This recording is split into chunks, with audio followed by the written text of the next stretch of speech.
प्रिय साथियों नमस्कार। मैं संजू कुमारी सरोज आप सभी का सरोज संपदा चैनल पर सहृदय स्वागत करती हूँ। आज इस सेशन में हम सब यूजीसी नेट जेआरएफ 24 की तैयारी paper 2 education top questions practice December June 2022 previous year question का पार्ट 5 को लिया गया है। चैनल पर नए हैं तो सपोर्ट लाइक शेयर करें ताकि एक दूसरे का हौसला अफजाई हो सके। ज़्यादा देर न करते हुए चले हम सब प्रश्न की ओर। प्रश्न 1 हमारा है, निम्नलिखित में से किसे समाजशास्त्र का जनक माना जाता है? ए जॉर्ज पाइने, बी मैक्स वेबर, सी ऑगस्ट कॉम्टे, डी मैकेबल। इसमें सही विकल्प का चयन करना है। कौन सा हमारा होगा? समाजशास्त्र के जनक के रूप में माने जाने वाले हैं ऑगस्ट कॉम्टे। ऑगस्ट कॉम्टे और इनका पूरा नाम है इज़िदोर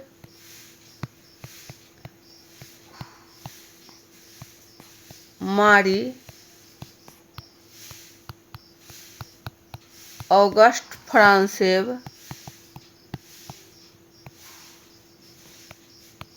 हाविये कॉम्टे, ये इनका पूरा नाम है।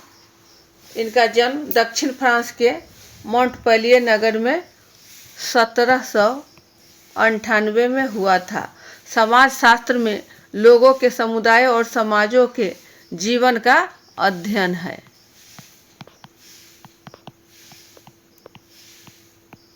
मनुष्य एक सामाजिक प्राणी है। Man is a social animal. मनुष्य इस दुनिया में अकेले नहीं रह सकता। सभी को कुछ न कुछ कभी न कभी जीवन में एक दूसरे की आवश्यकता पड़ती ही पड़ती है। इसलिए हमेशा समाज जो है परिवार के दोस्तों के साथ रहता है। समाजशास्त्र समाज की संरचना एवं गतिविधियों का अध्ययन करता है। तो हमारा सही विकल्प ऑप्शन सी की ओर है। ये रहा सही आंसर का मिलान। नेक्स्ट क्वेश्चन, निम्नलिखित में से कौन सा से समावेशी शिक्षा का के सिद्धांत नहीं है? ए पृथक्कृत शिक्षा, बी शून्य अस्वीकरण, सी विद्यार्थी की विभिन्नताओं की स्वीकृति, डी व्यावसायिक सहयोग। ऑप्शन आपको दिए गए हैं, इसमें सही विकल्प का चयन करना है।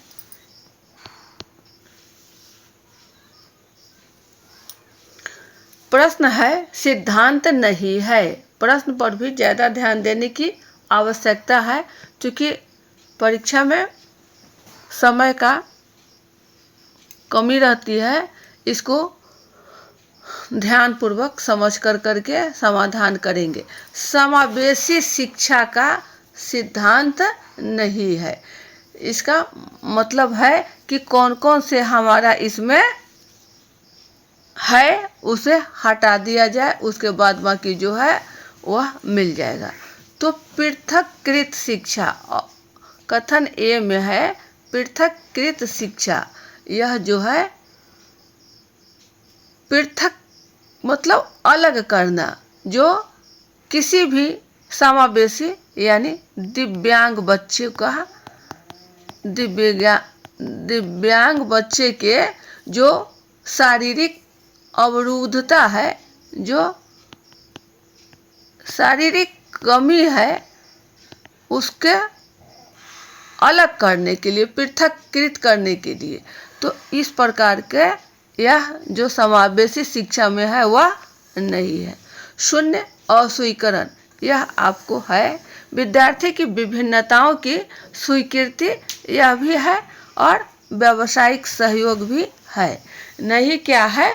तो पृथक्कृत शिक्षा। पृथक्कृत शिक्षा हमारा ऑप्शन केवल ए, ऑप्शन ए की ओर है। यहाँ बालक जो है अपने सभी प्रकार के शिक्षा के लिए सामान्य शिक्षक की एक मार्गदर्शक के रूप में मानता है। उत्तरदायित्व न सिर्फ वर्ग कक्ष के भीतर बल्कि जहाँ तक भी हो वहाँ तक उनकी सहायता सहयोग यानी अनंत। इस शिक्षा के अंतर्गत सामान्य विद्यालयों में जो कि जनरल कोटि के है उसमें बच्चों की आवश्यकताओं की पूर्ति भी की जाती है।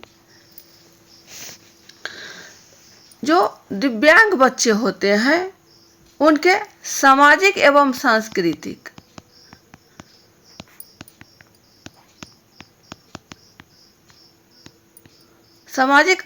सांस्कृतिक स्तर को जोड़कर उनके शिक्षा के हर प्रकार की क्षमता का उपयोग समाज के मुख्य वर्ग में लाने के लिए किया जाता है। सही विकल्प हमारा केवल ए होगा, जो कि पृथककृत शिक्षा यानी अलग से उन्हें किसी प्रकार का सेग्रीगेटेड एजुकेशन नहीं है।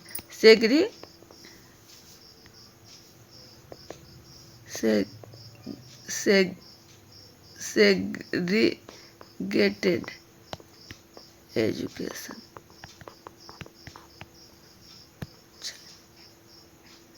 ये रहा सही ऑप्शन ए।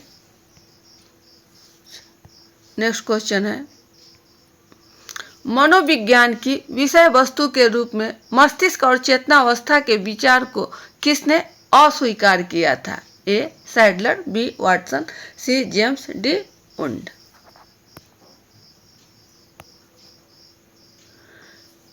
तो अस्वीकार करने वाले आपको वाटसन महोदय थे। वाटसन महोदय को मनोविज्ञान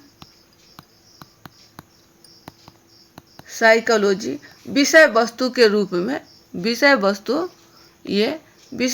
के रूप में मन एवं चेतना के विचारों को अस्वीकार किया था। शास्त्रीय अनुबंधन पर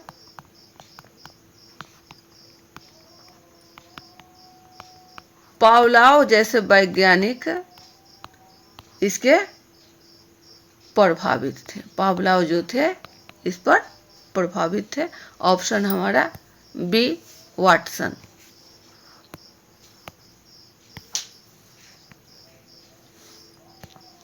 नेक्स्ट क्वेश्चन 4 पर है, बंडुरा के सामाजिक सीखने का सिद्धांत को सेतु के रूप में माना जाता है। ए व्यवहारवाद और गेस्टाल्ट मनोविज्ञान के बीच, बी कार्यात्मकवाद और गेस्टाल्ट मनोविज्ञान के बीच, सी व्यवहारवाद और संज्ञावाद के बीच, डी संरचनावाद और कार्यात्मकवाद के बीच। इसमें सही विकल्प का चयन करना है। कौन सा हमारा होगा? तो बंडुरा का जो सीखने का अधिगम है, बंडुरा के सामाजिक अधिगम का जो सिद्धांत है वह आपको वर्ष 1977 में प्रतिपादित किया गया था।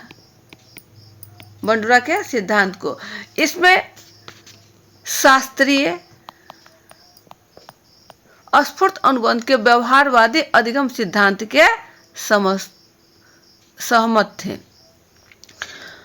व्यवहार आचरण को परिवेश में रखकर, एक वातावरण में रखकर सीखा जाता था। जो प्रेक्षण करने वाले थे, जो ऑब्जर्वेशन करने वाले थे, उसके अंतर्गत यह कार्य संपन्न होता था। बंडुरा के अनुसार बच्चा जो है जन्म के बाद ही अपने माता पिता एवं परिवार के द्वारा व्यवहार को निरीक्षण करता है, अवलोकन करता है, देखता है, समझता है। उसके बाद जो उसका व्यवहार होता है उसे अनुकूलन के रूप में स्वीकार करता है, जो सामाजिक अधिगम का सिद्धांत कहलाता है। सामाजिक अधिगम का सिद्धांत।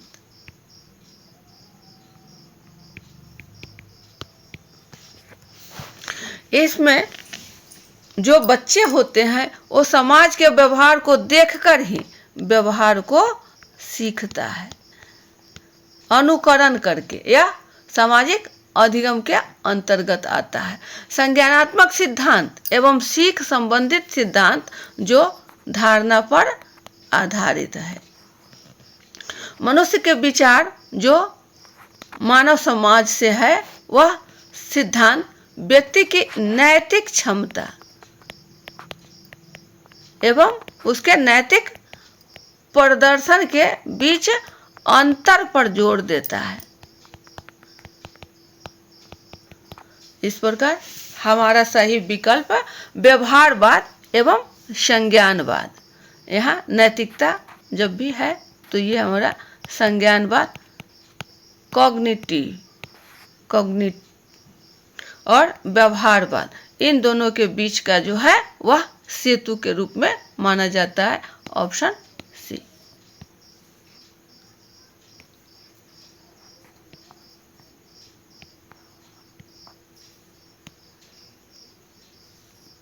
चलिए नेक्स्ट क्वेश्चन है 5 की ओर। दक्षता आधारित आकलन असेसमेंट ए पाठ्यक्रम की समाप्ति पूर्ण होने के तुरंत बाद किया जाना चाहिए। बी को आकलन किए जाने वाले भागों पहलुओं को अपने कार्य क्षेत्र में लेना चाहिए। सी में विभिन्न उपकरण उपागम के इस्तेमाल के संदर्भ में लचीलेपन की मांग नहीं करना। डी सही और वस्तुनिष्ठ होना चाहिए। इसमें सही विकल्प का चयन करना है। दिया गया ऑप्शन है ए बी सी डी में कौन सा हमारा सही होगा। पूछ रहा है कि दक्षता आधारित यानी कॉम्पिटेंसी बेस्ड असेसमेंट, इसमें हमारा क्या हो। तो दक्षता यानी दक्ष जो विषय वस्तु को दिया जाता है, उसमें यदि जो शिक्षा की प्रक्रिया है उसके उद्देश्य को भली भांति समझ लिया जाता है, अर्थात पाठ्यक्रम की समाप्ति पूर्ण होने के तुरंत बाद किया जाना चाहिए। यह ऑप्शन आपका सही है, ये सही है। ए आपका चारों में दिया हुआ है, ए बी सी और डी में दिया हुआ है। बी को आकलन किए जाने वाले भागों पहलुओं को अपने कार्य क्षेत्र में लेना चाहिए। बी भी आपका सही है, बी भी आपका सही है। चलिए सी में विभिन्न उपकरण उपागम के इस्तेमाल के संदर्भ में लचीलेपन की मांग नहीं करना। यहाँ जो है लचीलेपन की मांग यह करता है, लचीलेपन की मांग करता है, फ्लेक्सिबिलिटी होनी चाहिए, लेकिन कह रहा है कि मांग नहीं करना। यहाँ नहीं पर भी ध्यान देना। तो सी हमारा कैंसिल है। सही और वस्तुनिष्ठ होनी चाहिए, कोई एक होनी चाहिए जो कि ऑब्जेक्टिव हो और बिल्कुल करेक्ट हो। इस प्रकार हमारा सही विकल्प आपको ए बी और डी की ओर है, ऑप्शन सी में है। आकलन के मानदंड, यह जो है पाठ्यचर्या को पूर्ण पाठ्यक्रम मानते हैं। जो हमारा सिलेबस है, जो हमारा करिकुलम है, उसको पूर्ण पाठ्यक्रम, क्योंकि इसी के अंतर्गत पाठ्यक्रम के अंतर्गत ही पाठ्यचर्या के अंतर्गत ही पाठ्यक्रम समाहित होता है। करिकुलम जो हमारा है वह बृहद है और पाठ्यचर्या का ही एक अंश, एक भाग जो है वह पाठ्यक्रम है। सही विकल्प हमारा सी ये रहा। सही उत्तर का मिलान केवल ए बी और डी। नेक्स्ट क्वेश्चन 6 पर है। निष्ठा ए प्रारंभिक स्तर पर शिक्षा के परिणामों को बेहतर बनाने के लिए एक राष्ट्रीय मिशन है। बी अपने कर्मचारियों के लिए भारतीय पुनर्वास परिषद द्वारा शुरू किया गया एक कार्यक्रम है। सी एकीकृत शिक्षक प्रशिक्षण द्वारा विद्यालय शिक्षा की गुणवत्ता को बेहतर करने के लिए क्षमता निर्माण कार्यक्रम है। डी विश्वविद्यालय अनुदान आयोग द्वारा शुरू किया गया एक कार्यक्रम है। इसमें सही विकल्प कोई 2 का चयन करना है ए बी सी डी में। तो निष्ठा यानी नेशनल इनिशिएटिव फॉर स्कूल, इसका पूर्ण रूप भी फुल फॉर्म भी पूछा जाता है, तो इसको ध्यान देने की बात है। National initiative for school head and teacher holistic for advancement. ये है आपका निष्ठा का फुल फॉर्म, और इस योजना को लॉन्च किया गया था आपको 2022 में। निष्ठा के अंतर्गत 1 से 8 वर्ग कक्ष तक के सभी शिक्षकों को ट्रेनिंग दी जाती है। ऑनलाइन टीचिंग ट्रेनिंग, शिक्षकों को प्रशिक्षण दिया जाता है। यह एक एकीकृत शिक्षण प्रशिक्षण के अंतर्गत विद्यालयी शिक्षा के गुणवत्ता सुधार कार्यक्रम के अंतर्गत रखा गया है। इसमें स्कूल प्रमुख यानी स्कूल हेड एंड टीचर्स को उनके समग्र उन्नति, होलिस्टिक डेवलपमेंट का ख्याल रखा गया है। निष्ठा के अंतर्गत आपको 66 मॉडल्स आते हैं। इस प्रकार हमारा सही विकल्प कौन सा होगा? तो निष्ठा जो है प्रारंभिक स्तर पर यानी 1 से 8 1 to 8 के शिक्षा के परिणामों को बेहतर करने के लिए एकदम यह एक राष्ट्रीय मिशन है। हमारा ऑप्शन ए पूर्णतः सत्य है, यहाँ कोई डाउट नहीं है। उसके बाद आपका है सी, एकीकृत शिक्षक प्रशिक्षण द्वारा विद्यालय शिक्षा की गुणवत्ता को बेहतर करने के लिए क्षमता निर्माण कार्यक्रम है। क्षमता, कॉम्पिटेंसी बिल्डिंग, तो एकीकृत इंटीग्रल यही हमारा है इनिशिएटिव एकीकृत शिक्षक। तो ए और सी हमारा सही विकल्प है, ऑप्शन सी की ओर।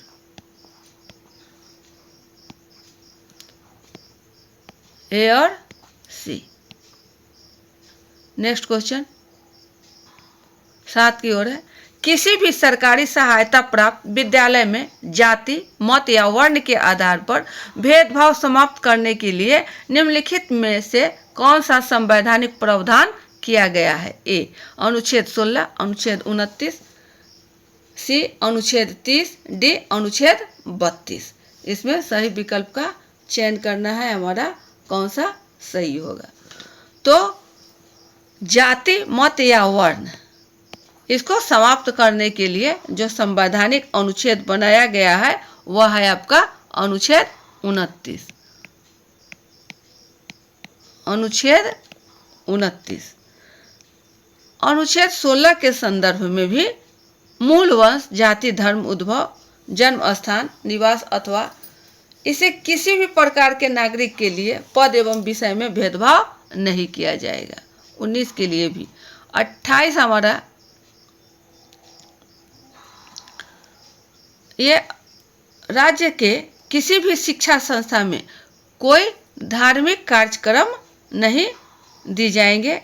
ऐसे शिक्षण संस्था अपने शिक्षार्थियों को विभिन्न प्रकार के जो धार्मिक अनुष्ठान होते हैं उसमें बच्चों को किसी भी प्रकार की बाध्यता नहीं होगी। ये हमारा 28 बतलाता है। 29 की ओर है तो इसमें कहा जाता है कि जो भी अल्पसंख्यक समुदाय के अंतर्गत यानी जो मुसलमान बंधु है, क्रिश्चियन है, सिख है, इन लोगों को अल्पसंख्यक की श्रेणी में रखा गया है। तो इन्हें भाषा, लिपि या संस्कृति के आधार पर संरक्षण इन्हें प्राप्त है। तो प्रश्न हमारा है कि विद्यालय में जाति या मत को समाप्त करने के लिए कौन सा है? तो वह हमारा है अनुच्छेद 29 बी की ओर। ये रहा ऑप्शन बी। अनुच्छेद 30 जो है इसमें बतला रहा है कि शैक्षिक संस्थान जो है उसका स्थापना कर सकता है। इसका मदरसा हो गया, मकतब हो गया, ये सब अल्पसंख्यक के लिए, अल्पसंख्यक के स्थापना यानी संस्थान की स्थापना, यह आपका 30 में है। और 29 जो हो गया यह आपका भाषा लिपि इसके संदर्भ में है। और यही हमारा सही विकल्प अनुच्छेद 29 की ओर होगा, जो जाति मत या वर्ण के आधार पर समाप्त करने की बातें कही गई है। ऑप्शन बी ये रहा सही विकल्प अनुच्छेद 29। तो ये थे आपके टॉप क्वेश्चंस जो परीक्षोपयोगी साबित होगा। चैनल पर नए हैं तो सपोर्ट लाइक शेयर करें, जिससे एक दूसरे का हौसला अफजाई हो सके। अगले सेशन में हम सब पुनः अच्छे अच्छे प्रश्नों को लेकर उपस्थित होंगे और सेशन साझा किया जाएगा। वीडियो ज़्यादा लंबा न बने इसलिए छोटे छोटे सेशन में प्रश्नों को समाहित किया जाता है। अगले सेशन में पुनः मिलते हैं, तब तक के लिए जय हिंद, वंदे मातरम।